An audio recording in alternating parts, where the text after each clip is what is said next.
একটা ছেলে তার বন্ধুর সঙ্গে সাইকেল চালাচ্ছিল। হঠাৎ তার মাথায় একটা প্রশ্ন এলো, আচ্ছা সাইকেলের হ্যান্ডেল সবসময় নিচের দিকেই বাঁকানো থাকে কেন? এই ভাবনা মাথায় আসতেই সে সামনের দিকে ঝুঁকে পড়ে এবং ঠিক সেই পজিশনে প্রায় আধা ঘন্টা সাইকেল চালিয়ে নিজেই পরীক্ষা করে দেখতে লাগলো।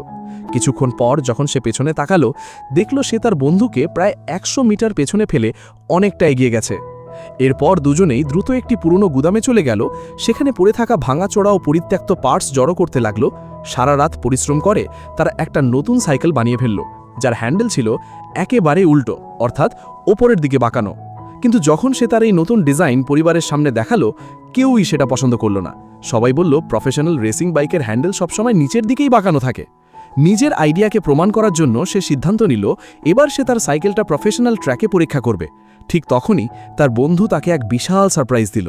এক স্পন্সর তার আইডিয়ায় এতটাই মুগ্ধ হয়েছিল যে তার জন্য বিশেষভাবে একটি রেসিং বাইক বানিয়ে দিয়েছিল।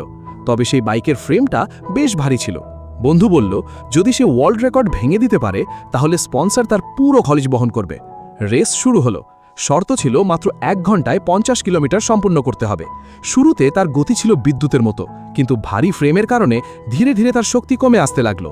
শেষ 5 মিনিট বাকি, আর তখনও 5 কিলোমিটার বাকি ছিল। ওয়ার্ল্ড রেকর্ডধারী এবং রেসের চেয়ারম্যান ইতিমধ্যেই হাসছিলেন, কারণ তারা ধরে নিয়েছিল সে আর পারবে না। ঠিক তখনই শেষ ঘন্টা বাজল, আর এখনও 1 কিলোমিটার বাকি। তার বন্ধু তার কাছে এসে ক্ষমা চাইতে লাগল, কিন্তু সে হেসে বলল কোনো সমস্যা নেই। তখন তার মনে হলো আসল সমস্যা হয়তো বাইকের বেয়ারিংসে। বাড়ি ফিরে সে এই বিষয়টাই বারবার ভাবতে থাকে। হঠাৎ তার কানে একটা শব্দ এলো, ওয়াশিং মেশিনের তীব্র ঘূর্ণনের শব্দ। আর সেখান থেকেই তার মাথায় একটা নতুন আইডিয়া জন্ম নিল।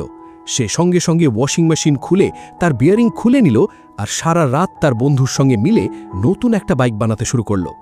পরের দিন তারা আবার রেস ট্র্যাকে পৌঁছালো। এবার তার রাইডিং পজিশন ছিল একেবারে অসাধারণ। সে যেন বাতাসের গতিতে ছুটে যাচ্ছিল। তার স্ত্রী এবং তার বন্ধু দুজনেই তাকে অনেক উৎসাহ দিচ্ছিল। এতে সে আরও দ্রুত গতিতে এগিয়ে চলল। এমনকি আগের রেকর্ডধারীও তার জন্য হাততালি দিতে শুরু করল। আর তারপরই এলো সেই ঐতিহাসিক মুহূর্ত। নতুন ওয়ার্ল্ড রেকর্ড ঘোষণা করা হলো। পুরো মাঠ করতালি আর উল্লাসে ফেটে পড়ল। সে মাত্র 1 ঘন্টায় 60 কিলোমিটার সাইকেল চালিয়ে নতুন বিশ্ব রেকর্ড গড়ে ফেলল। স্পন্সরও তার দেওয়া প্রতিশ্রুতি রাখল এবং তাকে $4 লাখ পুরস্কার দিয়ে দিল।